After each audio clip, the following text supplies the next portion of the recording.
Tiene la palabra la señora Gómez Corona por Andalucía por un tiempo de 7 minutos.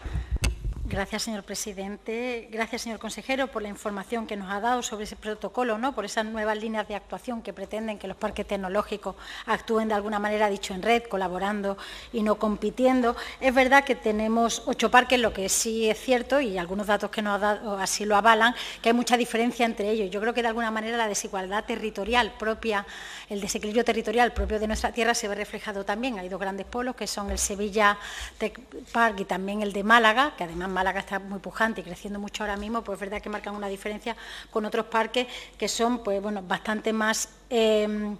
pequeños en cuanto a inversión, en cuanto a número de empresas y de trabajadores que tienen a su disposición, lo que no quiere decir nada porque obviamente pueden responder a intereses y son modelos distintos. Yo, si le parece, le voy a hablar de los problemas que encontramos en algunos de los parques en concreto, porque se ha hablado mucho de sostenibilidad, se ha hablado mucho de competitividad y nos parece interesante centrarnos en algunos de ellos, que además también vemos en la Comisión de Industria algunas veces por ese carácter quizás mixto que tienen, ¿no?, en cuanto a las competencias que ejercen las distintas consejerías sobre ello. En el caso de Sevilla, por ejemplo, el Sevilla Tech Park, la ampliación del parque es una necesidad evidente, más que una ampliación del espacio en sí, un aprovechamiento mejor, porque es verdad que la Cartuja a veces parece una ratonera, hay algunos problemas de movilidad, eso provoca también problemas medioambientales, problemas de transporte, y eso hace que sea un sitio quizás no tan atractivo, no tan accesible como requeriría. Por tanto, nos parece que sería una buena línea de actuación, ya que hemos hablado de sostenibilidad, de eficiencia, el trabajar en el Sevilla Tech Park en esa línea. Todavía queda suelo, hay suelo desaprovechado, pero parece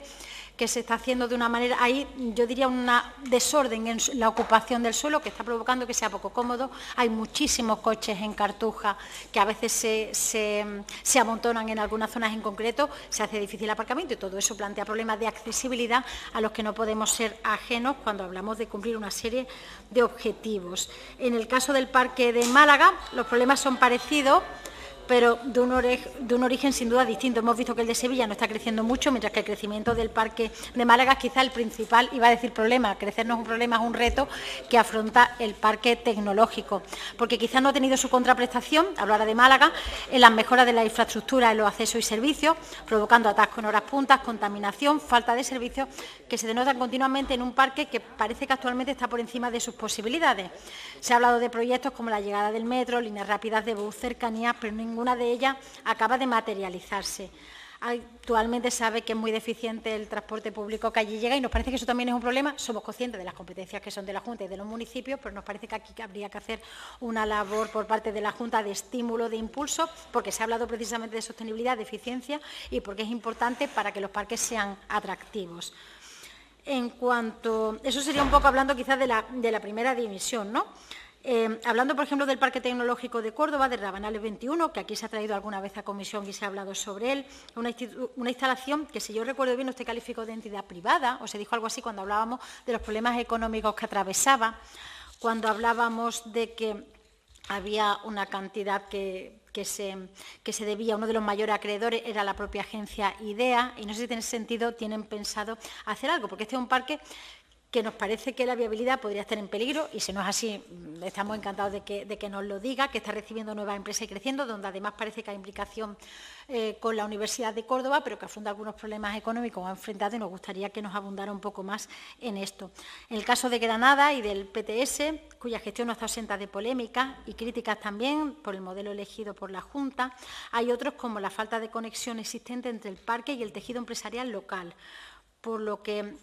yo creo que es importante recalcar, yo creo que usted lo ha dicho en su comparecencia, que los parques tecnológicos necesitan, sobre todo, fuertes vínculos con la universidad, en muchos casos, para atraer empresas que generen arraigo y sirvan al final como dinamizadoras de la economía del entorno. Si existe al final esa desconexión, son islas en un entorno que le es ajeno, tampoco tiene mucho sentido, y por otro lado también dará igual donde estén. Creo que no es esa la idea. En Jaén tenemos quizá de todo. Por un lado, el Parque Científico y Tecnológico Geolit, donde hay una pelea constante por la gestión con la Diputación de Jaén, que nos parece que no es nada provechosa.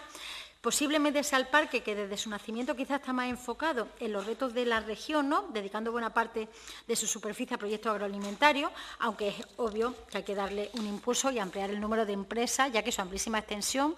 en superficie hace que solo tenga 50 empresas y 1 millar de empleo, ¿no? Está claramente infrautilizado. El caso de Linares, bueno, un ejemplo típico de dejación de funciones de administraciones anteriores y al principio de la suya durante mucho tiempo. Es verdad, está empezando a dinamizarse, empezamos a tener empresas del ámbito del transporte que se están instalando y es una buena idea, y yo creo que hay que estar muy pendientes de que no se quede en una isla, sino que realmente Linares recupere en cierta manera lo que fue y pueda ser un dinamizador de toda la economía de la zona, que además, como sabes, Jaén es una provincia muy castigada y muy olvidada. Finalizamos quizá con Aerópolis, que es un parque que también hemos visto últimamente en este Parlamento, en este caso en la Comisión de Industria, que aquí tiene un problema de falta de espacio literalmente. No es un problema, es buena señal. El caso es que está creciendo y se necesita espacio. Y aquí hemos tenido algunos problemas con algunas empresas como Pilatus, que ha acabado instalada en Carmona y no lo entendemos cuando había espacio disponible en la Rinconada para instalarse. El consejero de Industria nos decía en la última comisión que espacio había, o sea, que todavía había, pero no sabemos bien qué está pasando y nos da la sensación de que tenemos algún conflicto político entre alcaldes de un color, de otro, y la propia consejería, que está haciendo que el crecimiento de Aerópolis no se haga donde debe, pues que los terrenos más próximos que tiene y no haya que situar una empresa del sector en Carmona, porque es poco funcional y porque contradice la propia idea del parque, ¿no? Que es tener un tejido empresarial que está junto, porque eso permite aprovechar todo lo que tiene que ver con innovación, con trabajo, etcétera. Falta de financiación, saturación de espacio, mucha contaminación, problemas de acceso y movilidad sostenible. Todo eso nos parece que en general es lo que existe en muchos parques tecnológicos andaluces. Queríamos saber si tienen previsto hacer algo para remediarlo. Muchas gracias.